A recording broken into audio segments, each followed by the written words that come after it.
You are about to embark on a journey that is dedicated to getting those basic things that are needed to live, well, outside of water, food, and shelter. We all need plenty of things in order to survive. This novel is available to help with this journey we are all on. Allow your imagination to explore possibilities that were created just for you. Here in this audiobook, you are welcome to provide your input in the Make This Interactive Experience Your space. Although at times you may feel alone, this is your time to connect with others. Listen and enjoy as you redirect your life to your greatest adventure. Life may dictate normal, but God makes all normal good. Instinctively, Terry can hear her newly crawling baby starting to get up. Little Christopher is tossing and turning, fighting to sleep and wake up at the same time. Terry doesn't move, trying to cherish every moment of sleep that she has left. With her back to the baby, she stares at the wall for a while, then closes her eyes. Instead of falling back to sleep, she lies there, thinking about her upcoming day. Soon, her head is filled up as thoughts of her life and present situation begin to consume her. She lets out a long, silent sigh as failures of the last few years replay in her head. Recognizing the gaps between how different her life currently is from what she expected her future to be instantly overwhelms Terry, making her extremely tired again. She looks up at the ceiling when she notices the lack of sound coming from her little one. Slowly turning her head around to face the baby, she locks eyes with her chubby, bright-eyed baby alarm clock. There he is, her pride and joy, the one who ultimately ended her marriage with his father. His big eyes fill her up. She can see her reflection in his eyes. How can she feel anything but love for her baby boy? Excited to see her, he reaches out for his loving mother. Treasuring the moment between them, Terry responds to his gesture with a sleepy smile. Instead of receiving that expected hug, he playfully hits her on her face. Twice. Startled, she closes her eyes and automatically scoots away from him.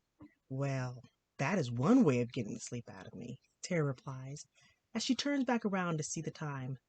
The alarm that is now used more for time than for the alarm reads 5:05. I guess I should be happy that I got an extra hour out of you, Terry retorts, as little Christopher climbs over her face in pursuit of the digital alarm. Terry flinches and groans from the weight of the heavy 10-month-old baby that has obviously not taken her face into consideration while on his determined hunt for the clock. Terry tries to protect herself by helping him over, extremely conscious of the bed's padded edge, shaking her head in disbelief of the abuse that she has just undergone and the apparent love that she has for the one who has given it. All she can do is watch him and judgmentally shake her head. While he is busy with the lighted numbers, Terry looks up on the wall and reads out loud her morning prayer. With everything she is going through, Terry decided last week that she needed divine help.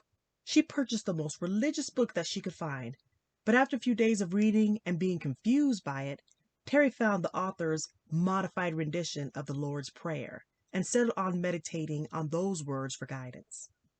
The author guaranteed that if anyone would say and believe this amplified prayer version every day for 3 months, that the reader will have a divine intervention. Having a desperate moment, Terry typed the words and put it on her pillow, hoping to read it each night before going to bed. Despite her need for help, Terry has forgotten to say it almost every day. Yesterday, her church passed out a sheet of paper that represents the Lord's various prayer examples combined with the benefits of communion. Because it became popular, it was read while taking communion. She taped the sheet up on her bedroom wall so that before she even steps out of the bed, she is able to quote it. Glad that she remembers, Terry says the words enthusiastically. God, you are the creator of all, and I am honored to be in an intimate, personal relationship with you. God, I recognize you as God and also as my Heavenly Father. You are my true nutrients.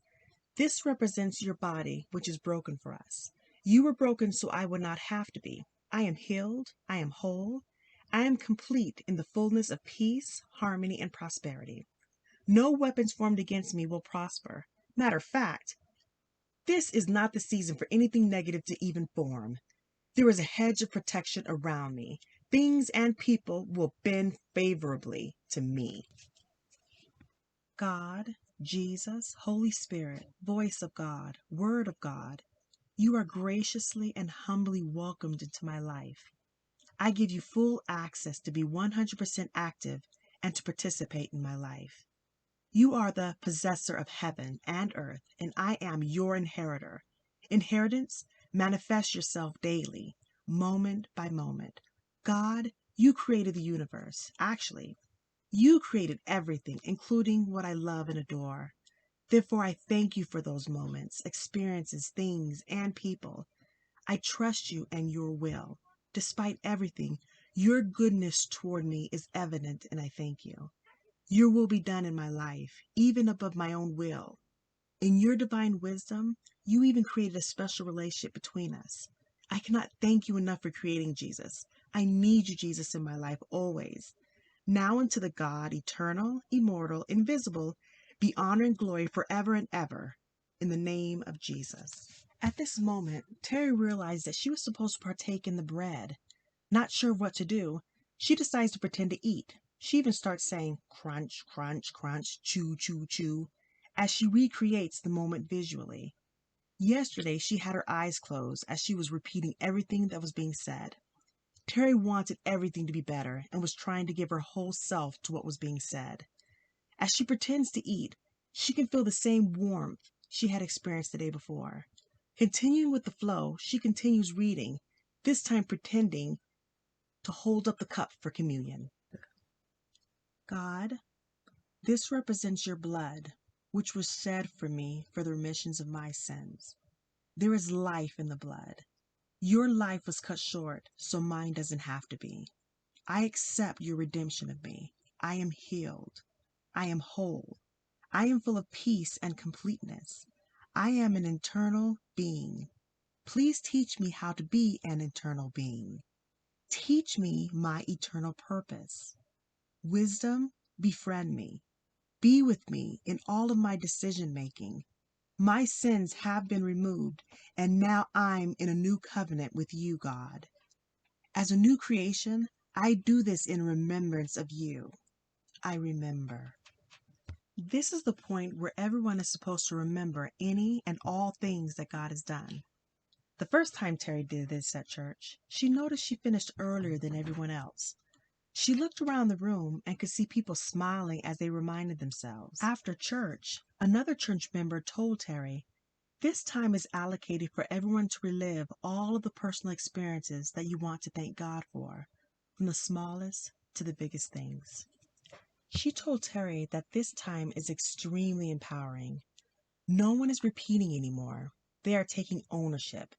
It gives everyone a chance to personally reconnect to God and mentally relive those moments that God purposely plans for each one of us.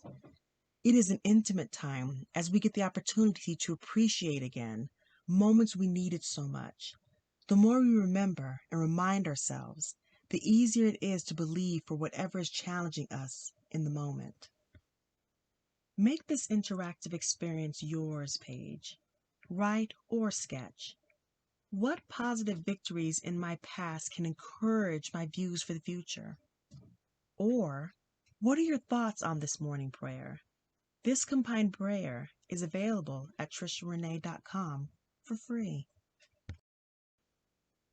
Terry tried this the next time she was at a communion service, and just like the woman had said, Terry felt wonderful. She felt stronger and less anxious about what had brought her to church in the first place.